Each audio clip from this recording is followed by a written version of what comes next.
While the affiliations between the Baroque and the postmodern have been explored for some time now, the Baroque is only beginning to become a focus of interest in modernist studies.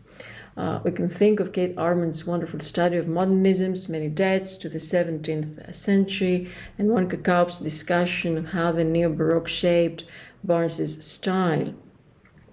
Today I want to look at Baroque traces in the work of Mina Loy as well. And we can start by thinking of her as Baroque if we consider that she was, as Carlin Burke puts it, a precocious atheist with mystical leanings, or her love of fabrics that drape softly, or even her Mexican interlude. I'm struck when I think that she dreamed of marrying Carvan at the Cathedral of the Virgin of Guadalupe in Mexico City. So what we may term an incipient Baroque turn in modernism, in the study of modernism, coincides with a turn to vulnerability in social theory. So if vulnerability is, as Judith Butler puts it, an ontological condition that is fundamental to our humanity, then the vulnerable is really at the center of Baroque tropes. And my point of departure for seeing the Baroque as an expression of vulnerability is Erwin Panofsky's 1934 essay, What is Baroque? And also its chronological proximity to Djuna Barnes's Knighthood and Mina Loy's Incel. One of the fundamental traits of the Baroque, as defined by Panofsky in that lecture, was the way in which the Baroque is expressed or expresses a kind of unresolved tension that makes itself felt, and the importance of feeling is crucial here, felt in distorted proportions and twisted movements. So if we see Baroque tropes as expressive of vulnerability, then we can think of Loy's and Barnes's work also as revolving Baroque tropes and evoking vulnerability in a kind of worldliness that also has a place for the aesthetic. So we do not have, however, for Knighthood in order, or Incel, to see how the Baroque is at work in Loy's early work. Even in this oft-cited poem of 1915, There Is No Life or Death, we see Loy engaging with fundamentally unresolved dualities and fundamentally unresolved metaphysical questions, and all that combined with an intense physicality. This poem seems to me also to contain a Baroque kind of ambiguity, also in the way it might point towards a more affirmative type of gesture, kind of embrace of immensity, perhaps an embrace of intensity through a series of negatives, through a series of negations. And perhaps also this series of negations here brings to mind more indirectly, and we have to wait for parturition for a more explicit engagement with pain, but in the way it does kind of involve the tension between the physical and the metaphysical. Loy's poetry does bring to mind the emblematic figure of a Baroque iconography, Saint Teresa, and the way in which Teresa was ambivalently empowered spiritually and at the same time vulnerable in her kind of abandonment on the level of the senses. Parturition is obviously autobiographical. It evokes the pains of childbirth, but it also revolves the question of potentiality, and this is a word that recurs in analysis of the Baroque and also in Deleuze's Fold. Parturition then may also be seen, if we keep the Baroque in mind, also closer to the etymological origin of the word, as a kind of bringing forth, through pain, through exposure, through vulnerability.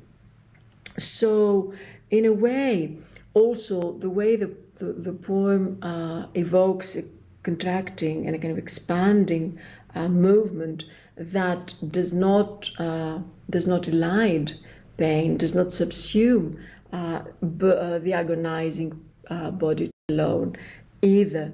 If that's the case, then perhaps we can see this poem as kind of caught up between exhibiting half painful and half blissful raptures. Either way, the vulnerable body does take center. The other moment in this poem that we can certainly look at through a Baroque kind of genealogy is the way Loy speaks, or rather relates, death, life, knowing and unfolding.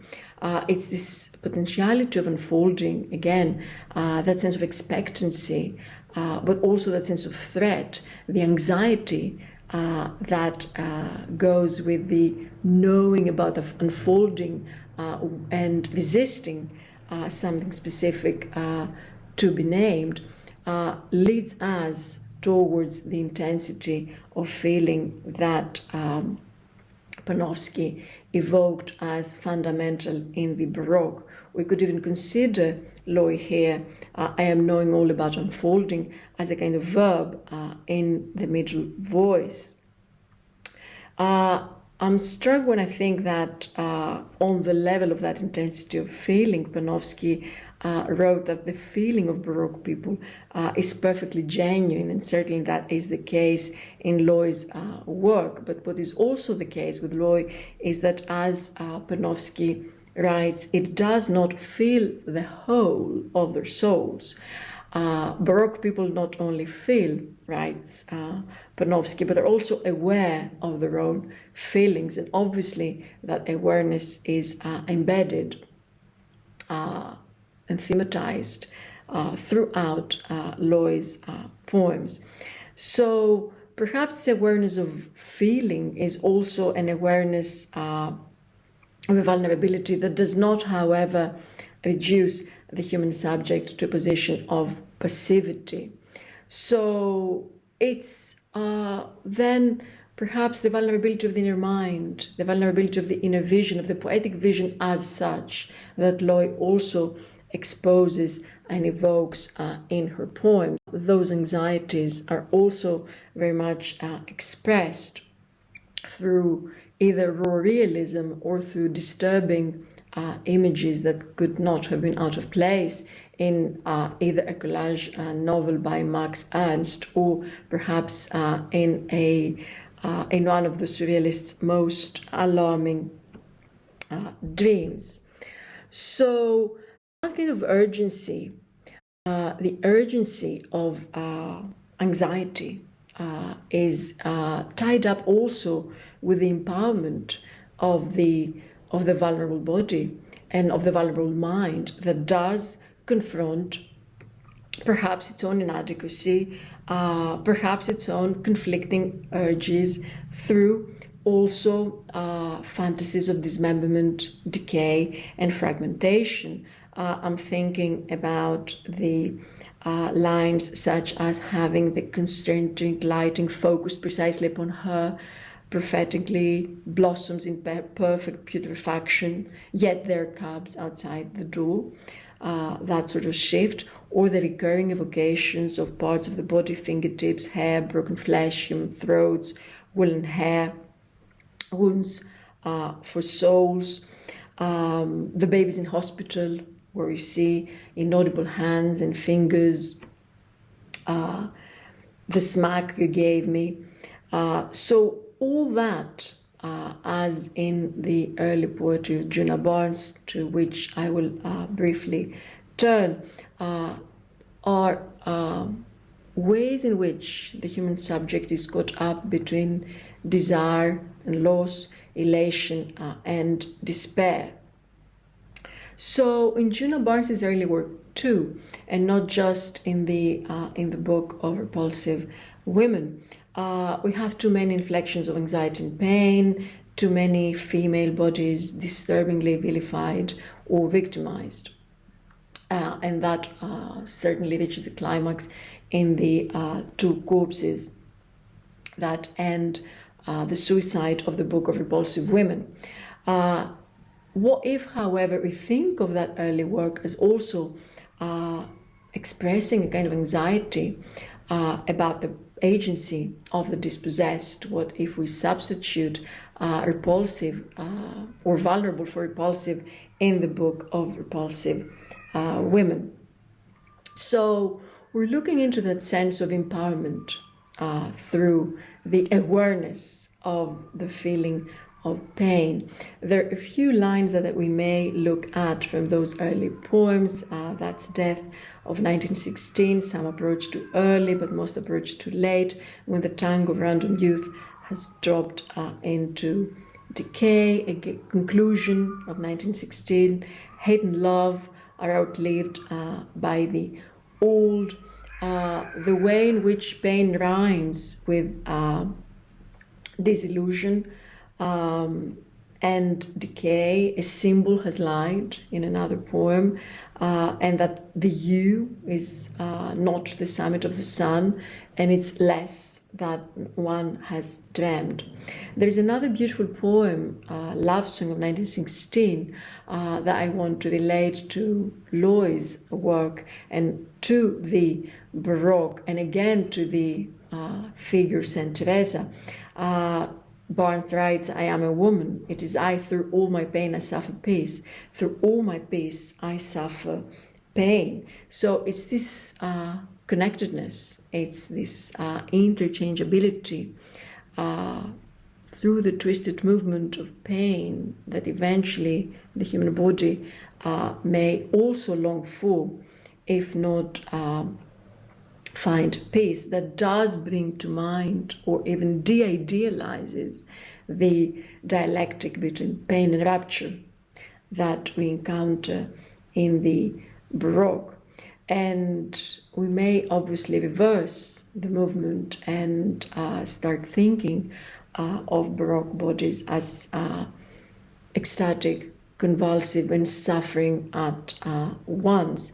We may think of Baroque bodies as defenseless, abandoned, conquered, and or even paradoxically affirming the integrity. There is a way in which that this intense sense of risk also points towards a sense of reconciliation, reconciliation with exposure, reconciliation with vulnerability, and the way in which that reconciliation is not just a kind of passive acceptance, but rather an embrace, or rather a way of thinking and feeling vulnerably, in a way that is redemptive and ultimately empowering. In relation to that more conciliatory trope that perhaps also resists resolving the tension that Panofsky saw as so fundamental in the Baroque, we may look at a wonderful little poem of 1923, To One Feeling Differently, where again are tempted to substitute vulnerably for differently. Tonight I cannot know you, and I weep for sorrows that's upon you, like a soft sleep of which alone you are the one possessed. The solemn lisping of untimely things approaches, and on high lamenting wings cold time screams past us, shedding sparks of pain, fire of which you are the core and the refrain. I think what's beautifully evoked here is the movement in which the vulnerable I and the vulnerable you unite in a kind of solidarity that is not thwarted by the solemn lisping of untimely things and gesture towards articulation, and perhaps articulation precisely of vulnerability. It's quite well known that Panofsky's lectures closed with a foreboding about the forces of the masses and machines, and this was 1934. And it's also widely discussed how Panofsky sees the Baroque not only just as the end of the Renaissance, but also the beginning of an epoch that is still struggling for an expression in life and art. So if Loy's and Bonds' early poetry do make us aware of a kind of fundamental vulnerability, but also through a way of thinking of a vulnerable agency, or thinking about the vulnerability of human and gendered agency, perhaps the way in which the intensity of feeling vulnerable and feeling vulnerably, the way in which this is uncompromisingly exposed and evoked and performed in that early work, we can't think Loy's and Bonds' works as also eliciting, in Maren Hirsch's words, a sense of vulnerability that can move us towards an ethics and a politics of open-endedness and mobility, attuning us to the needs of the present, to the potentialities for change, and to the future. In 1937, a year after the publication of Djuna Barnes's masterpiece Knightwood, Kay Boyle wrote a tribute to Barnes in the form of a lyric offering of angels, directly addressed to her friend and fellow writer, and laced with more or less opaque references to Emerson, Swedenborg, and Aquinas. The blend of intimate address and cerebral discussion of the use of the angelic figure baffled most of Boyle's contemporary reviewers, who declared themselves more attracted to the style of her stories in prose. Yet it must also have appeared strange to the readers of Knightwood, a novel famously known for its exploration of ontological uncertainties and journey away from lineage and genealogy. So why did Boyle choose the angel as both the tenor and the vehicle of the extended metaphor she intended as a gift to Barnes? And especially so when Barnes herself had dismissed the angels from the night world of Knightwood on account of the fact that in 1468 Pope Paul II forced the Jews to run in the Corso with a rope around their necks and entirely naked. Barnes writes that this fateful edict, which gave form and law to the cruelty of the mob, was issued with the laughter of a man who forgoes his angels that he may recapture the beast. There seems to be a consensus among Barnes's scholars on the thematic and structural importance of the beast in a text which, as Daniela Caselli writes, fabricates itself as a system through which nature has been produced as the other of culture and plays with its divide. So, what did Boyle try to achieve by recapturing the angel? One can hardly imagine that she might have wanted, contra Barnes, to resublimate Barnes's unsublimated bodies and redirect them, so to speak, on a flight to purity. Such redeeming intent would indeed have run counter to the sensibility to and interest in the fate of the weakest and most vulnerable members of society that had so far inspired Boyle's best prose and poetry. This invites closer examination to the kind of epideictic gesture Boyle attempted to give form to in this poem, or to put it more simply, to the claims the poem makes about the world. In particular, I would like to investigate the kind of representativity Boyle construes through the poem's layered references to great men, such as Emerson, whose 1883 book of essays, Representative Men, informs the poem. Supposing the angelic figure is a way for her to move human experience out of the flows of social, sexual, gender, and racial determination, how can it contribute to the formation of the public sphere? To carry on this inquiry, I will attempt to articulate Boyle's lyric gesture with Barnes's poetics.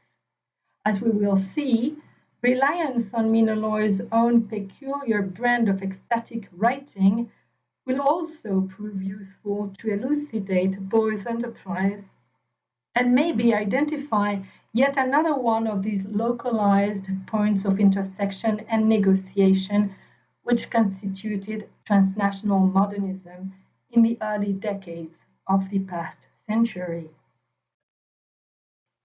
My reading of Barnes and Loy is greatly indebted to the work of leading scholars in the fields of Barnes and Loy studies, and I'm pointing here to some very useful references.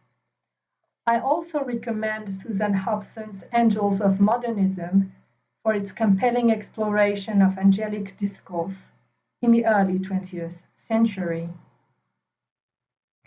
Let me briefly say that during the 1920s, Loy, Barnes, and Boyle were part of the expatriate community in Paris, and although Boyle was 10 years younger than Barnes and 20 years younger than Loy, they were at times living and working in the same Paris quarters and were part of the same coteries. Thus, anecdotally, Loy's lampshade workshop was situated Rue du Maine, where Boyle and her second husband, Lawrence Vail, lived in the early 30s. Vail was previously married to Peggy Guggenheim, who offered Loy the financial backing she needed to operate her lampshade business. In 1928, Barnes's Ladies' Almanac was printed and distributed with the financial help of editor Robert McCammon, whose Paris memoirs, Being Geniuses Together in 1930, were later completed and published by Boyle, also a close friend to McCammon. Moreover, Barnes was also close to the Vail family, since she appears to have been staying with them in Megève in 1938, the year Angels for Djuna Barnes was published, as part of the collection called A Glad Day, under the New Directions imprint. Yet it is also useful to note that in April 1938, the poem had made a first appearance in Delta, a small magazine edited by Alfred Perles, with the help of Henry Miller and Lawrence Durrell.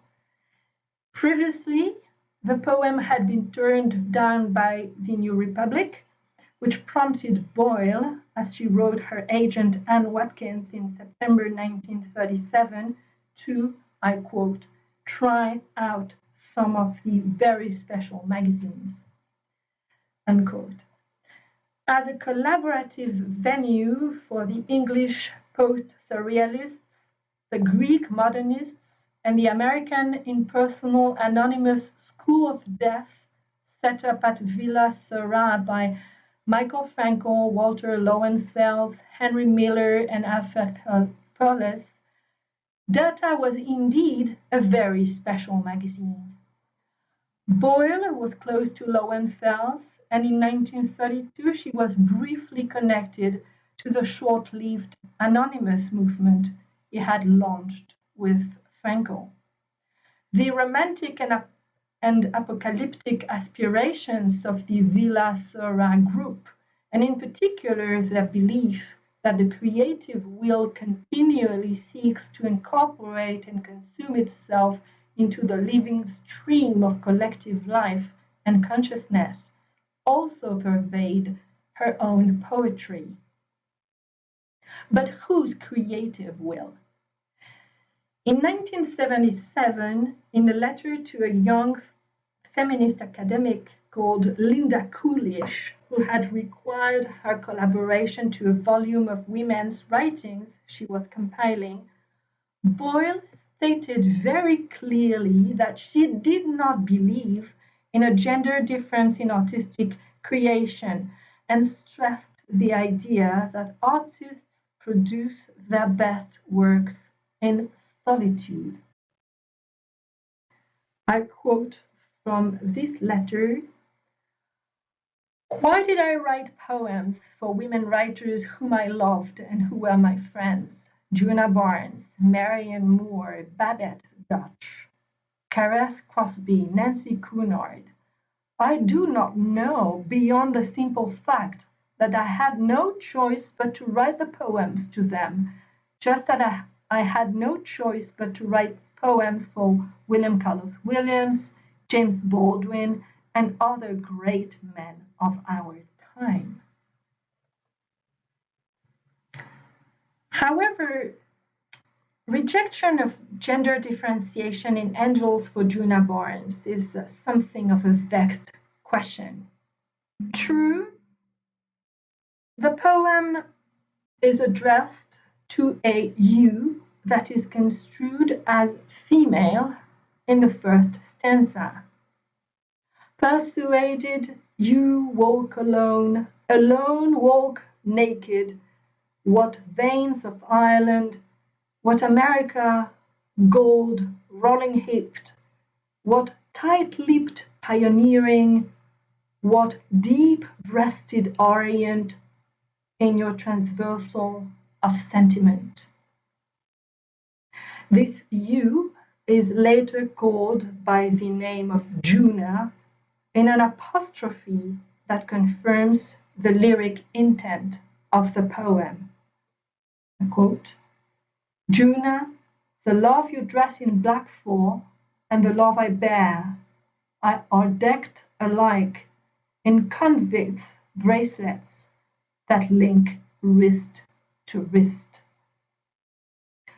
However, the rich imagery, musical rhythm, and somewhat peripatetic sentence structure of the first lines are also evocative of the strongly sexualized and carnivalesque bodies of the characters that roam the underworld imagined by Barnes in Knightwood, and whose common attribute is precisely that of walking alone.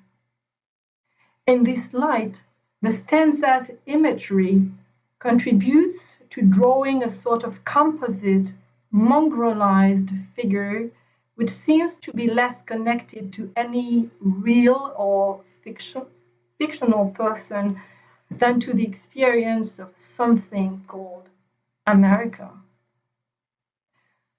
I quote from the same stanza, "What America, its failing sands, its rutted road, its mackerel way macadamized, the ancient paved piazzas of the firmament, where pigeons, continuous as angels, sweep the winds moaning and lividly soar with lying worthless stone of architecture." Besides, it is interesting to notice that the sense of homelessness and indirection conveyed in these lines is somehow connected to the word piazza, piazzas, maybe as an oblique reference to the infamous ordinance of 1468, edicted by Pietro Barbo against the Jews, which Barnes used to characterize Guido Volkbein at the beginning of Knightwood. I quote from the end of the paragraph I have already mentioned. "Guido felt the echo in his own throat of that cry running the Piazza Montanara long ago, Roba Vecchia, the degradation by which his people had survived." This is not to suggest that we read the poem as a metaphor of the fate of the Jews in Europe, even though Boyle's experience of living in Austria in the early 30s had made her an eyewitness to and a recorder of the brutal oppression and persecution of Jewish people and other minorities. But that we pay attention to the poem's delicate balancing act between the singular and the universal, the intimate and the public, transcendence and lack of transcendence. On this latter point, the irreverent simile linking the angels to pigeons debasing the urban landscape seems to uncannily anticipate Mina Loy's poem Property of Pigeons.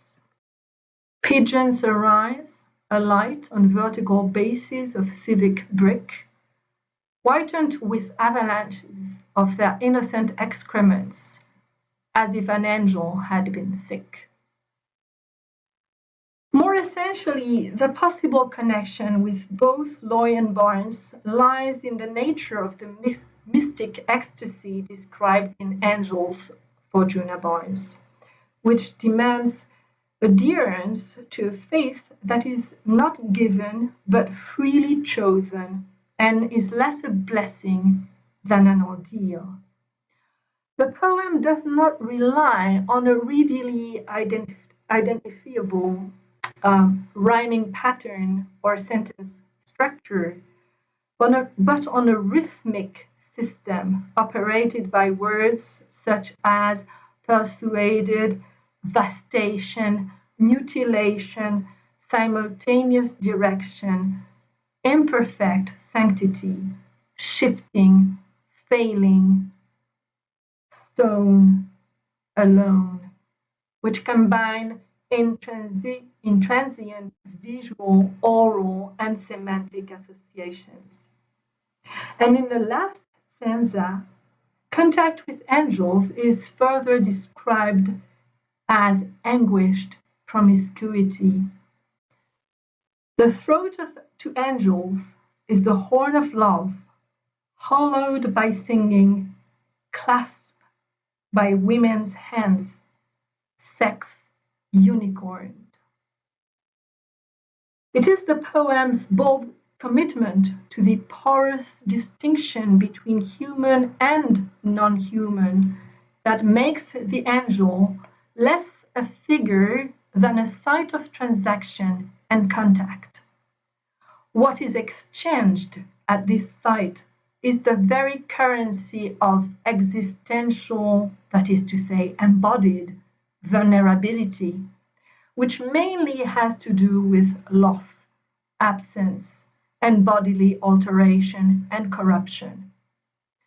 Hence the uncanny appearance throughout the poem of, quote, apple trees in full bruised waxy flower, unquote, or, quote, a statue still limbed, still whole, the mouth with terracotta, eyes with thought weeping for mutilation, unquote. Not to speak of the even stranger sex unicorned we have encountered in the previous example. In this respect, Boyle's Angels shares a curious and melancholy kinship with Loy's crab or bum angels, or Barnes's angels on all four. But they also differ from them in a very significant way. The first has to do with the fact that Boyle's angels are not severed from the tradition of angelic discourse, but part of it. Most of the poem is made of quotes borrowed from Emerson's essay on Swedenborg in Representative Men and Thomas Aquinas's Summa Theologica, more or less seamlessly woven into the fabric of the text or interposed in parenthetical insertions. This entire passage, for instance, agglutinates almost verbatim sentences from Aquinas' well-known disputation on the nature and meaning of angels, including the famous question, what number of angels can dance on the point of a fine needle? And this other passage already mentioned starts with an apostrophe to Djuna and ends with a quote from Aquinas. Djuna, the love you dress in black for and the love I bear are decked alike in convicts' bracelets that link wrist to wrist, were made immediately, composed like angels in imperfect sanctity, were made in grace in the Empyrean sky, thought action, thought potentiality.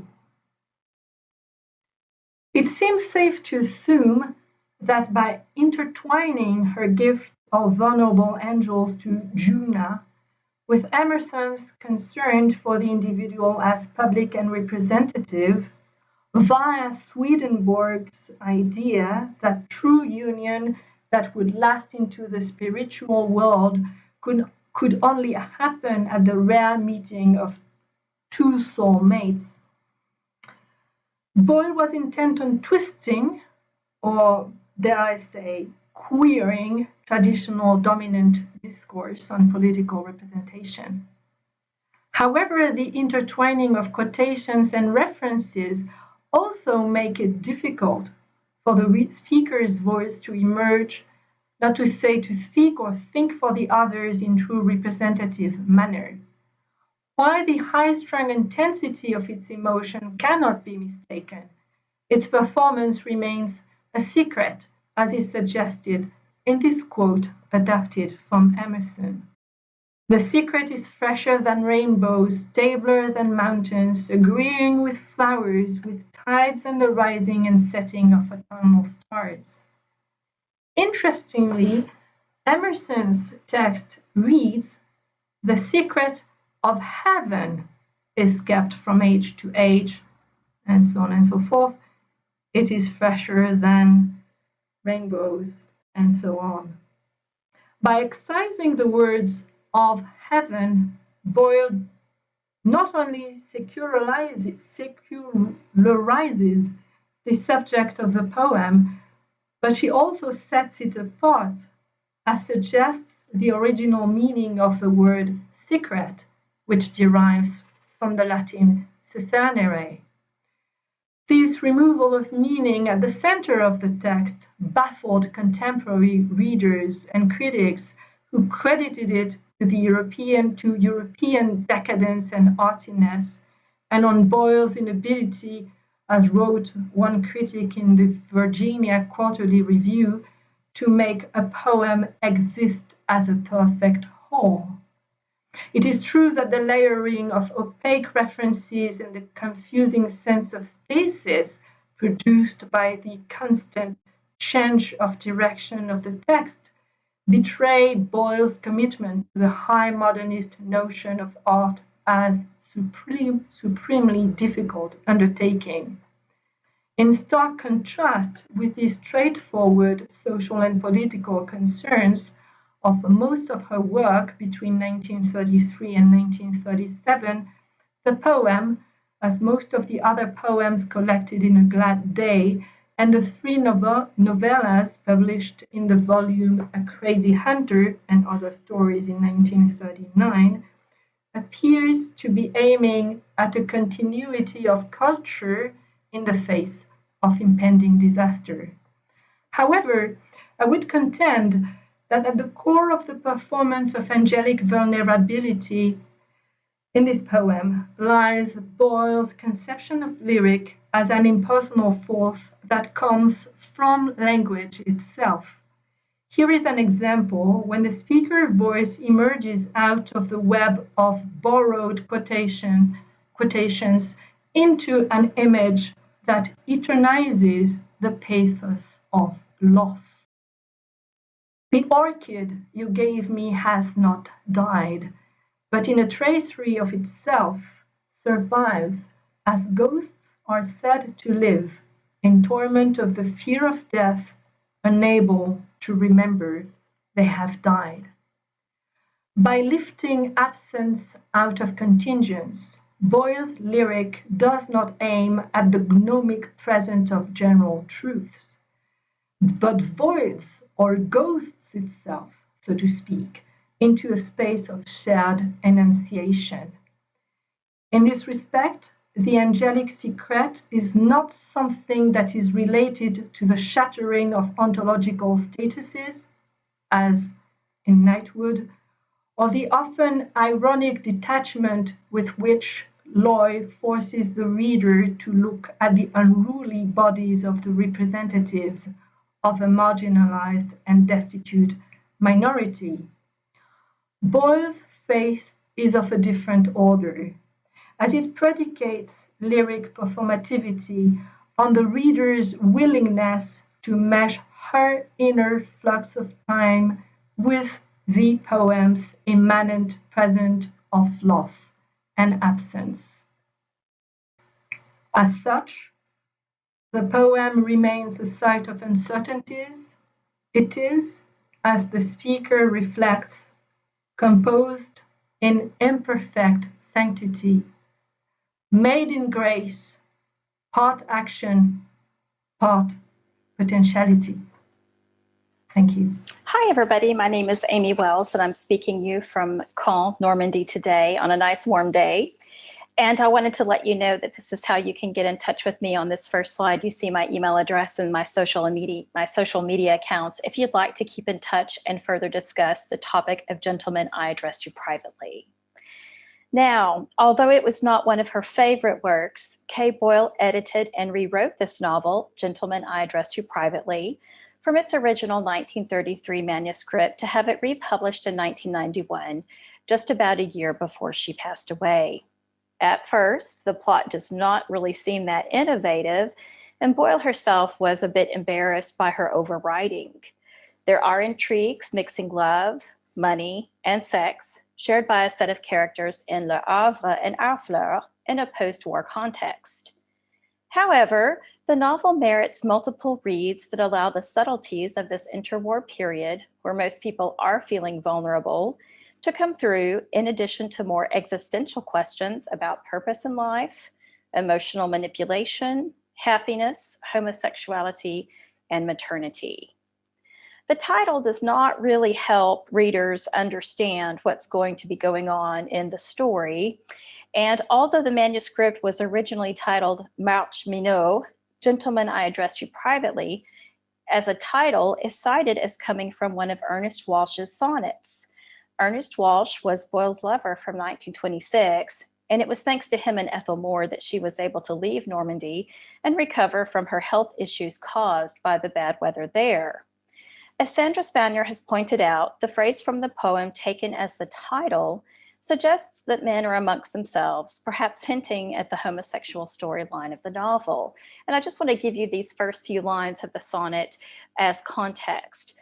What is there to be done with a woman who must be alone to feel, and who being left alone is pleased with herself? Past. Gentlemen, I address you privately, and no woman is within hearing. You may confess yourselves as never before. I am too old to remember, too young to gossip, to satisfy your taste for speech at the point where satisfaction ends. So this reference may seem obscure to us, these few lines from the sonnet being converted into the title, but it does lead us to believe that we share a secret or secrets with the gentleman, with this cast of characters. Munday is a Catholic priest of American origin fired for performing Poème de l'Extase at Mass, and he embarks on a new personal life.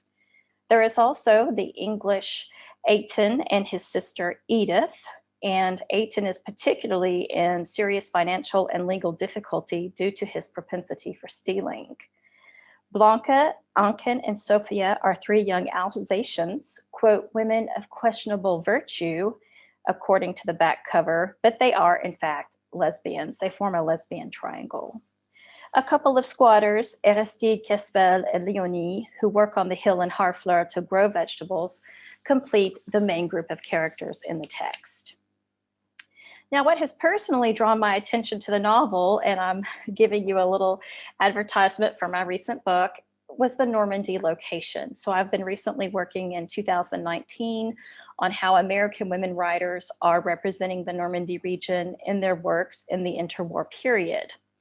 And also, Jean Bessière has said, Kay Boyle's originality is to favor a neglected landscape, the Norman landscape. Indeed, the story takes place between Le Havre and Harfleur. And it's important to not confuse the Le Havre suburb with the quite chic and cute Honfleur. I mean, there's nothing wrong with Harfleur, but it's not the same. So just to show you here on the map, here we have Le Havre port. This is where Harfleur is. And then Honfleur, today we have the possibility of crossing the big Normandy Bridge, but it wasn't the case at Kay Boyle's time. So Honfleur, lots of nice things to see there, versus Harfleur, the outlying suburb of Le Havre. We have to imagine what the distance between Le Havre and Harfleur represented in the 1920s. According to Kay Boyle, and being geniuses together with her neighbor, it took them about 3 hours to travel to sell their vegetables at the Le Havre market. The landscape of Harfleur and the daily culture of the peasants enter directly into the plot of Gentlemen, I Address You Privately. Even though living in Harfleur brings better integration into French society for Kay Boyle, the atmosphere she feels there is quite, still depressing as she had felt it in Le Havre. And she explains in her own words that the novel is based on lived experience. In the spring, we moved inland. We moved to a little town where we had come across in our long winter wanderings. It was named Harfleur. We rented a third-floor apartment, spacious and quite bare of furniture, in a strong stone building that had been a monastery once. Its garden was surrounded by a massive ivy-covered wall, and the garden and the remnant of the orchard were divided into 3 parts. In time, we acquired a vacant piece of land not far down the lane, where we could set out long rows of winter cabbage and turnips and potatoes.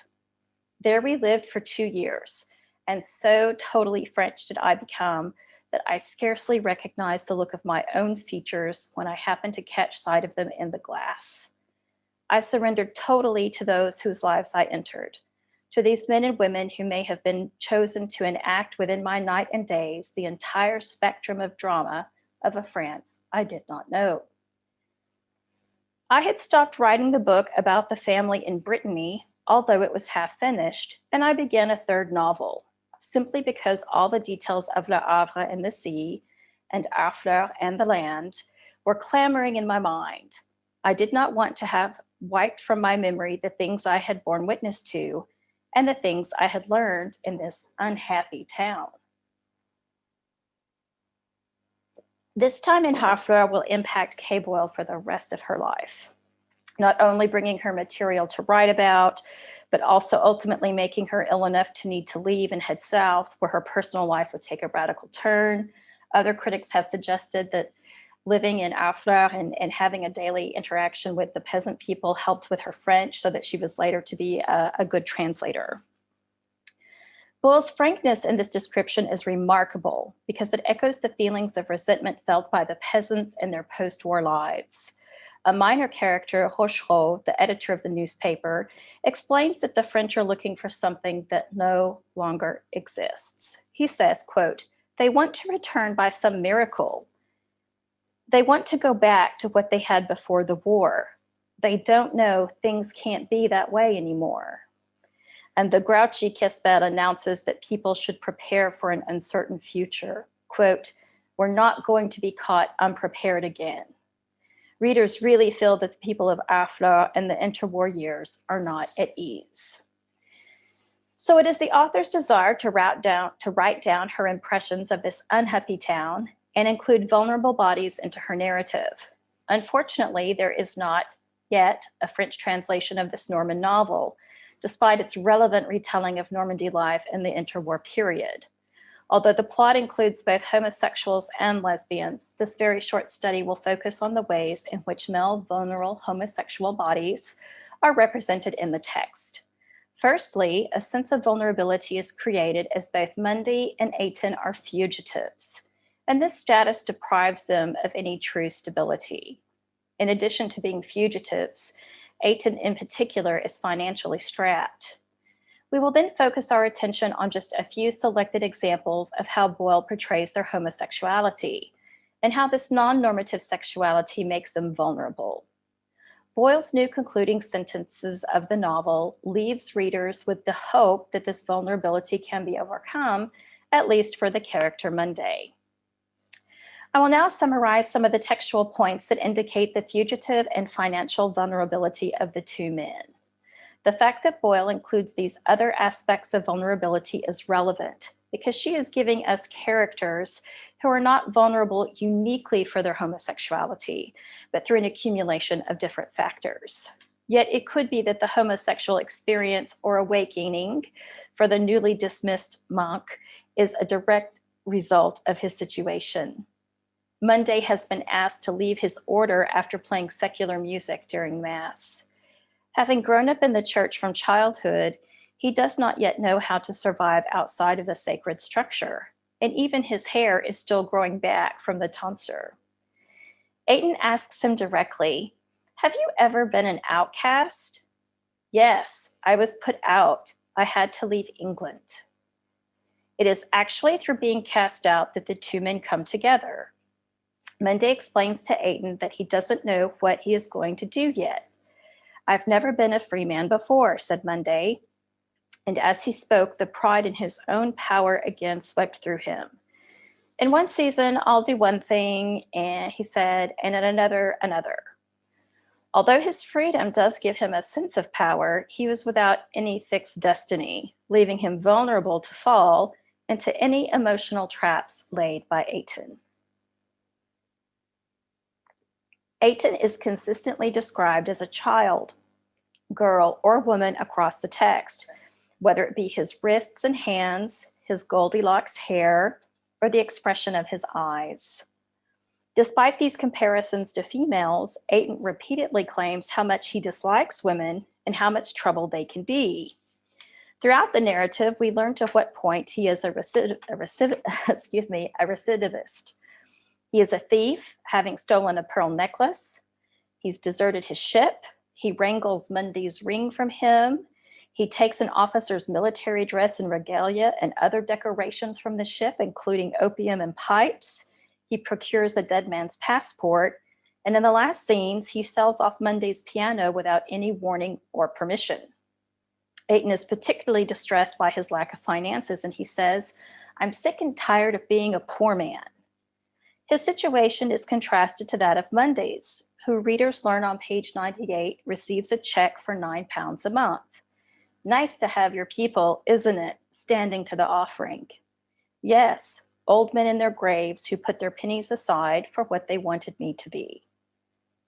Despite having given his life over to the church, at least Monday has some financial stability. Athens' financial vulnerability and related criminal activities are part of his character. And unlike Monday, he has no epiphanous moment regarding his behavior over the course of the story. Let's talk now about the homosexual vulnerability in the text. Joan Mallon cites homosexuality as one of Boyle's main themes in the 1930s, recalling the 1932 poem In Defense of Homosexuality, the short stories The Meeting of the Stones, Into the Pure, and then this novel, Gentlemen, I Address You Privately. Boyle's defense of homosexuality echoes her demands for personal freedom, and readers perceive how her writing about sexuality in general aligns across the spectrum to emphasize the importance of personal choice. Just as her approach to female sexuality in My Next Bride, Boyle speaks plainly about the homosexual relationship between Monday and Athens, but she never reveals bedroom details. Their relationship is presented as fact rather as an eroticized storytelling technique. Other than kissing and being on or in bed together, readers have no other suggestive descriptions.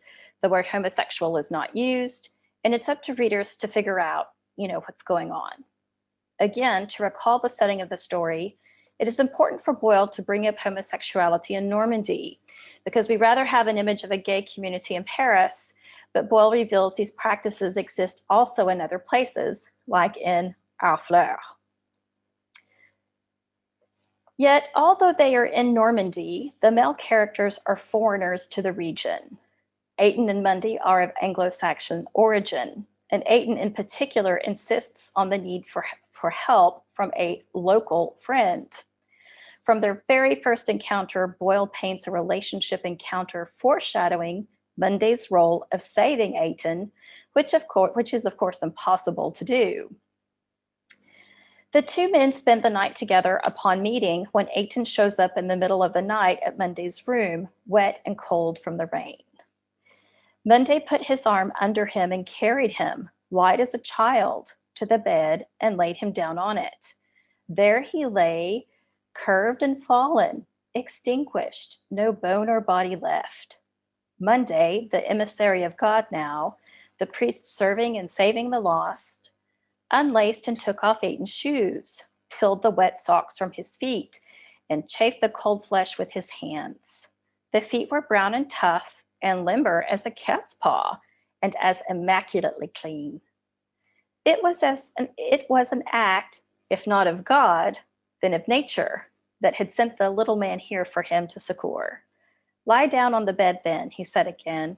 There's a mattress in the corner that I could put down for myself on the floor.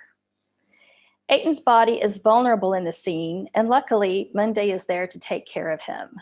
There is a certain humor here to exonerate the two young men when Boyle makes Mundy think that their tete-a-tete is the act of God or the act of nature. If their intimacy debuts immediately, the first night spent together is done so on separate mattresses. Although there is not time to read all of the citations, Ayton himself, Bianca, Edith, and Leonie will all ask Mundy how he is going to help save Ayton, even if it's not clear to readers from what he needs to be saved immediately. Without giving many details, Kay Boyle does make readers understand that the two men are having sex and that their sex acts come about after a discussion of Ayton wanting to be saved.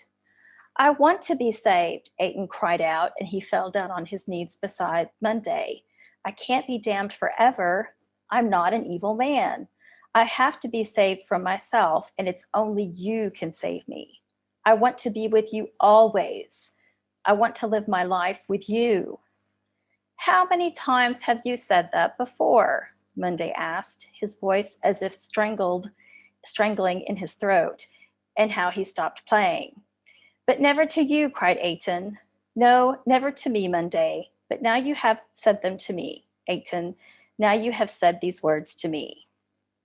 He saw the little man's face turned up to him in homage and wonder, almost in innocence, and he held out his hands to him and followed where he led.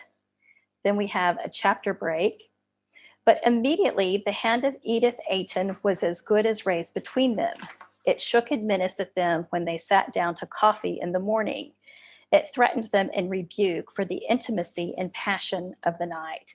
And I just want to show you in the text what that chapter break looks like. So this is where we have the two men, one's following the other. And here is where the rebuke of the sister's hand comes in the next morning. Through the modernist narrative strategy of using a chapter break, readers understand that in the space of the bottom of the page until the beginning of the next chapter, the relationship has gone physical between the two men. Furthermore, it is the threat, as represented by the authoritative, figurative hand of Ayton's sister, that prevents them from living their story quietly. Boyle insists on the words intimacy and passion to make it clear to readers. Ayton repeatedly solicits Mundy to leave with him, and they make a first getaway to the tidal island, now UNESCO heritage site, Mont Saint-Michel.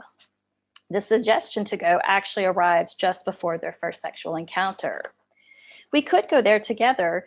We would go off together to Mont Saint-Michel. You've gone off too many times, said Mundy. But never with you, Ayton said. No, never with me, said Mundy. Boyle seizes the opportunity of the trip to Mont Saint-Michel to have Mundy flash back to his priesthood training. including a reference to seeing two young monks in a sexualized embrace. The passage is an important point of questioning for Monday, as he describes his acts as an, quote, abomination and sin, but yet he feels no remorse and therefore doubts he can be redeemed. Monday's lack of remorse is a meaningful point for normalizing homosexuality. In the portrayal of the romantic getaway, the famous aspects of the island, the mer pouleur, omelets, and the tides are cited. At night, they ate alone in the dining room of the hotel. The other tables were draped with clean white cloths, for it was not the tourist season. Lobster and snails and their shells had been served them, and a dish of mer pouleur's omelet as light as beaten cream. The tide would return by moonlight, Athens said, and they lingered before the fire until it would be time to go out and wait on the wall for the sight of the water thundering in at 3 times the speed of a galloping horse, as the legend went. Although the passage goes on to describe Athens dressed in a stolen military uniform, the setting is already quite intimate as the two men are alone, a very unusual occurrence for this treasured tourist site, even in the 1920s and 30s, and Monday himself comments upon that fact in the text. But the setting, with its potentially dangerous waves and tides and eventual quicksand, further underscore the vulnerability of man versus nature, even on the holy ground of the Mount. But just in case the sexual nature of the relationship between the two men still isn't clear, Boyle portrays another shared moment of intimacy. The two men had climbed this high together and would suddenly come face to face and whisper each other's names and lie down on the bed together. And the tide would come and the tide would run out again, for all they would know of its coming or going. This passage describes the two men on the bed together, making it clear that they are too busy to pay any attention to the waves. And of course, we have this metaphor of the ebbing and waning of the waves, which is also, a reference to a sexual rhythm. The Mont Saint-Michel scene is free from judgment regarding the men's homosexuality, and it provides a glimpse into their intimacy and Monday's own vulnerability of leaving the priesthood. The passage would almost be an idyll, calming the feelings of vulnerability, but then Athens goes and chips off a piece of the stone lace in Le Merveille to take home in his pocket, confirming in Monday's mind that he is an uncontrollable criminal. To conclude, Monday's and Athens' vulnerable homosexual bodies are not the only vulnerable bodies in the text, as mentioned earlier. As he prepares for his last trip to Le Havre, Monday notices that Léonie's body is vulnerable too. And as well as if she had come and told him in so many words, he knew what was taking place in her flesh. It is this female character who ultimately explains Athens' troubled and manipulative behavior to Monday. Do you think he wants to be clear and free? It's a great excitement to him when he's in trouble. He'd certainly be the last one to thank you for your pains. He doesn't want his conscience made clear for him. You would go away, and then Athens would be a new kind of trouble to you. He can't keep still and quiet. Léonie has seen through the little man's games, and she has been able to obtain the child she wanted through him. In the last lines of the text, Monday does come to the realization that it is Athens who has fathered Léonie's child. Unlike Athens, who will continue to roam the earth, Monday seems to finally overcome his vulnerability through the future project of sticking around for Léonie. He says to her, in a phrase Kay Boyle reworked to indicate he will recover from Athens without necessarily returning to heterosexuality, "We are the two survivors of a ship that foundered, and together we must make the long swim back to shore." A master of short story writing and a politically engaged author, Kay Boyle's third novel, despite its occasional awkwardness, is an important contribution to her corpus and the modernist literary movement. Choosing to focus on a closed group of vulnerable bodies, she gives us the example of two homosexual men, one who chooses to overcome his vulnerability to make a future life for himself, and one who chooses to remain and thrive in his instability. Like in many of her other works, she provides examples of how people are free to choose their own path. Thank you very much. Mina Loy is perhaps the modernist poet who put the body most markedly at the center of her poetics. The scandal caused by the graphic depictions of lovemaking in Songs to Johannes and of childbirth in Parturition was highly instrumental in forging her reputation of a radical modernist. Her poetics of embodiment was shaped, among other things, by an ironic reaction against the futurist glorification of the invincible body, epitomized by the man-machine hybrid. Loy's bodies are the very opposite of this ideal. In her later work, however, representations of the sexualized and procreating body gave way to images of brokenness and violation. There is a marked attention to the fragile, precarious body exposed to the violent, destructive powers of displacement, dispossession, anti-Semitism, and war. Her own experiences of loss and displacement, as well as her increasing difficulty to survive as a poet and artist in capitalist society, led her to focus on marginal and vulnerable figures who are often in the position of the victim. In this paper, I aim to examine how Loy sees the vulnerability of the body as a means to articulate an acutely critical ethical stance permeated with thoroughgoing empathy for the subject exposed to the violence of historical cataclysms. I will also argue that in her work, the notion of vulnerability is closely interrelated with artistic vision and tied in with aesthetic considerations. The focus on vulnerability emerges already in the semi-autobiographical surrealist novel Insel, set in Paris in the 1930s. The novel's eponymous protagonist is a starving artist based on the German surrealist painter Richard Oelze, who arrived in Paris on the last train out of Hitler's Germany in 1933. Portrayed as a luminous clochard, Insel is a precariously poor, emaciated artist unable to produce art satisfying the demands of the capitalist market. He relies on the narrator to sustain him and often arrives at her apartment in a quasi-moribund state, and she needs to bring him back to life by feeding him. He's also terrorized by the prospect of returning to Germany, where he would be classified as a degenerate artist, and by the prospect of a Nazi invasion of Paris. At the beginning, he strikes a deal with the narrator that he would tell her his life story so that she could write his biography if only she could help him flee to the United States.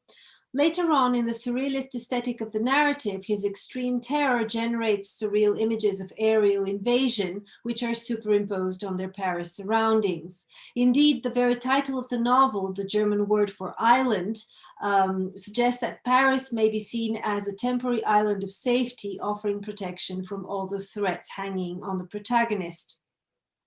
Thus, in this novel, the artist emerges already as a precarious, vulnerable subject exposed to the twofold menace of poverty and the rise of the Nazi threat. At the end, forced to leave Insel behind, the narrator leaves for America alone. The novel has a strong autobiographical dimension. In 1937, Loy found herself in a similar position of a refugee.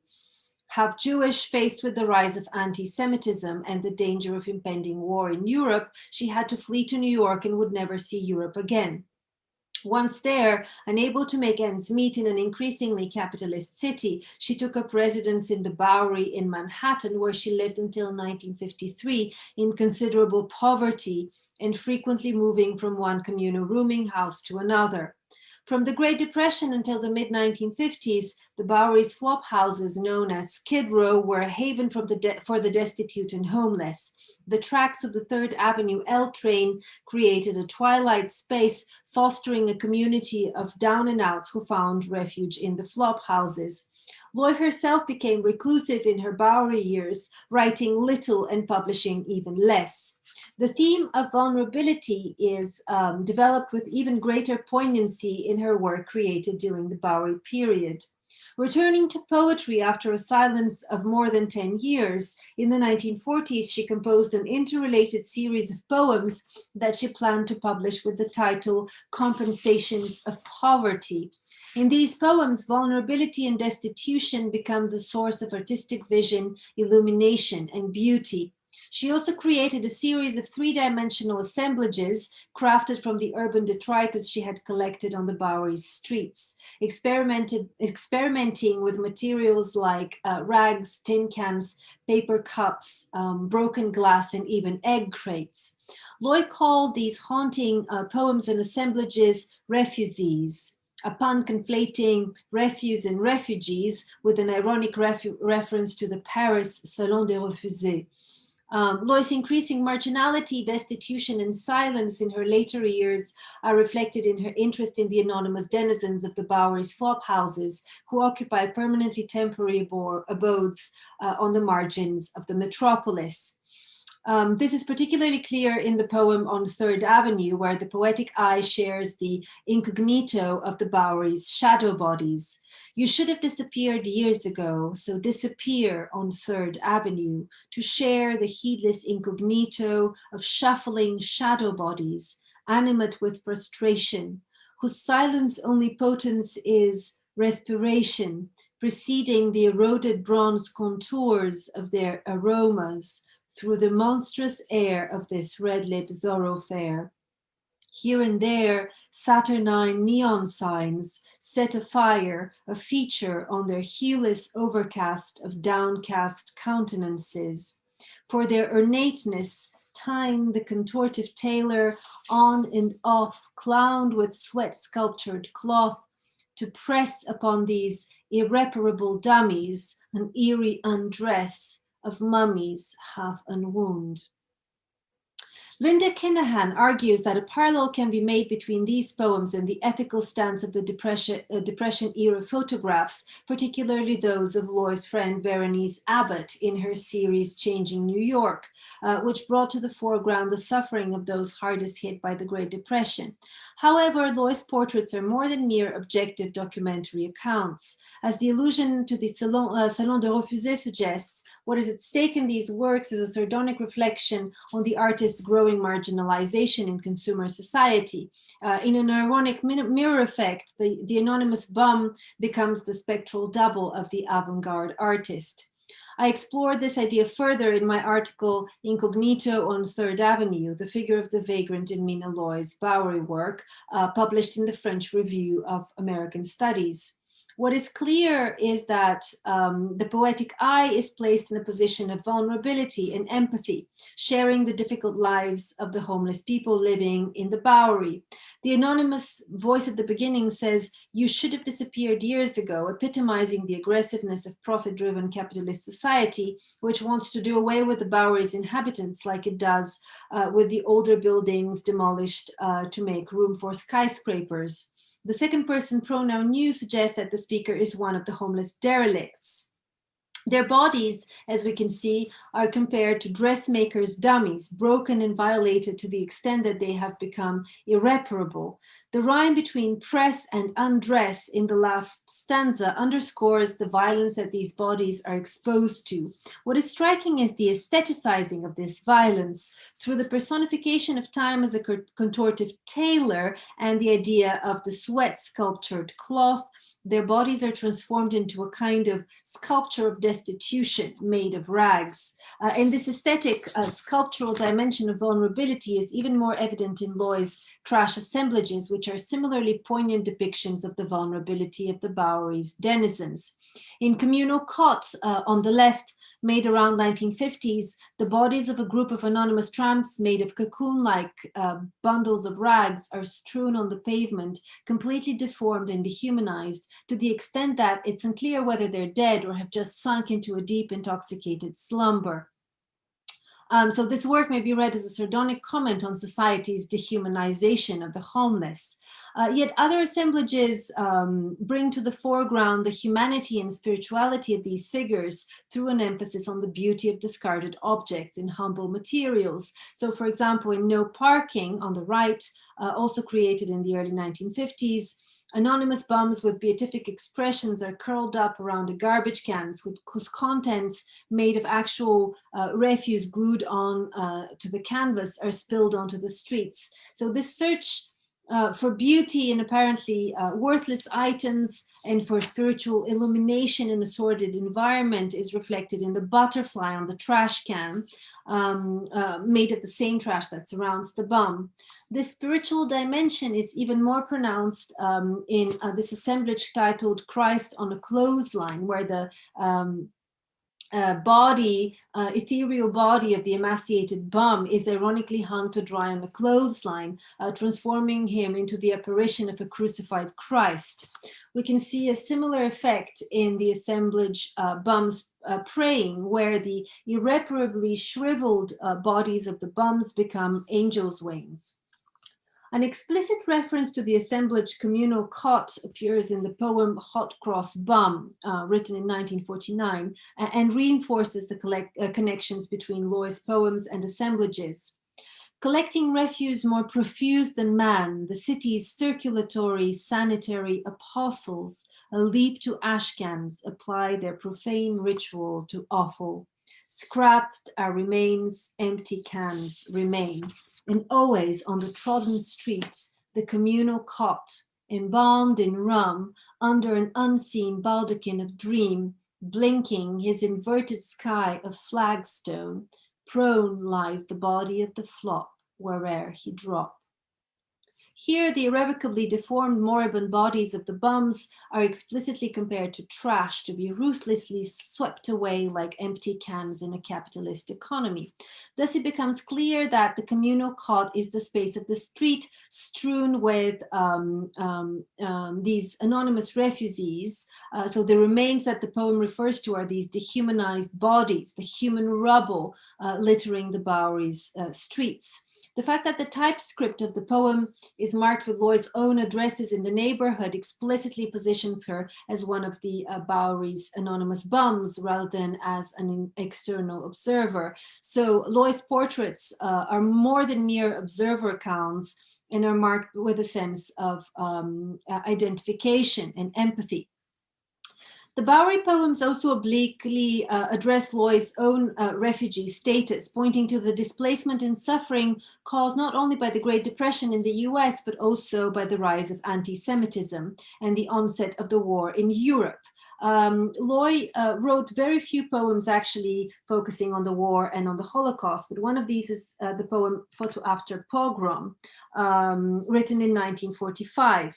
Although the title seemingly refers to the age-old violence of the pogroms, the date of composition makes it easy to understand that the poem was written about a concentration camp photograph. As Kinahan argues, the title links images of corpses to a long history of pogroms against Jews that precedes but ideologically and historically informs the existence of the camps. So Kinahan shows that this poem resonates with the genre of the so-called atrocity photograph,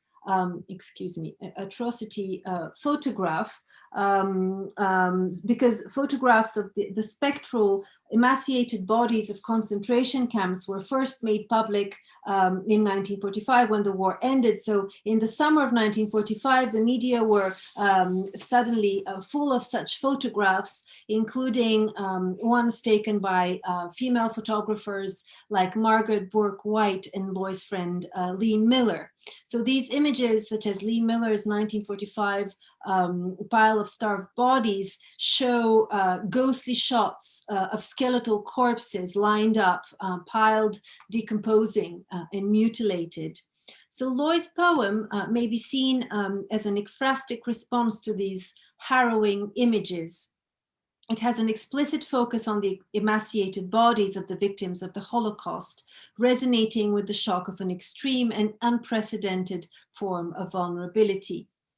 Arrangement by rage of human rubble, the false eternal statues of the slain until they putrefy. Tossed on a pile of dead, one woman, her body hacked to utter beauty, oddly by murder, attains the absolute smile of dispossession, the marble pause before the extinct haven, death's drear erasure of fear, the unassumed composure, the purposeless peace sealing the faces of corpses. Corpses are virgin.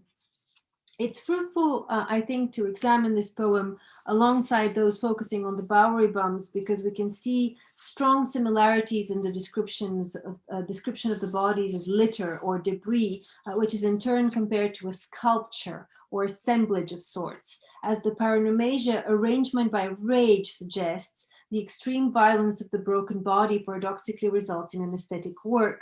The woman's body is hacked to utter beauty, oddly by murder. But even more paradoxically, the bitter irony of the poem seems to suggest that this gruesome murder leads to an end of vulnerability, a kind of transcendence of vulnerability, as images like the absolute smile, erasure of fear, unassumed composure, and purposeless peace show. So in death, the massacred bodies reach a kind of peace which makes them no longer vulnerable to torture and suffering. And it is also perhaps not accidental that the poem focuses on a female body and ends with the term virgin, referring to patriarchal violence. Kinahan shows that the images of dismemberment of Loy's poem may be read in relation to Hans Bellmayer's doll photographs of the 1930s. As she suggests, the poem may also be read as an oblique criticism of the surrealist fetishization of the aesthetic rendering of violence, particularly as related to the female body, which the unprecedented horror of the war had exposed as utterly problematic. This extreme imagery of violence and vulnerability of the poem may also be read as the culmination of Loy's ironic rejection of the futurist glorification of war and the ideal of the invincible body, which led the movement's leaders to side with fascism in the Second World War. So in conclusion, in Loy's later work, there's a trajectory of a poetics and politics of vulnerability, calling for an ethic responsibility of the avant-garde work rather than a facile experimentation with the body. The body of the dispossessed is often a site of violence. The subject is dehumanized and exposed to the violent powers of war, anti-Semitism, displacement, and capitalism. Vulnerability becomes a necessary condition for artistic vision, but on the other hand, the fragile beauty of the vulnerable body is often itself seen as a kind of artistic work. Thank you very much.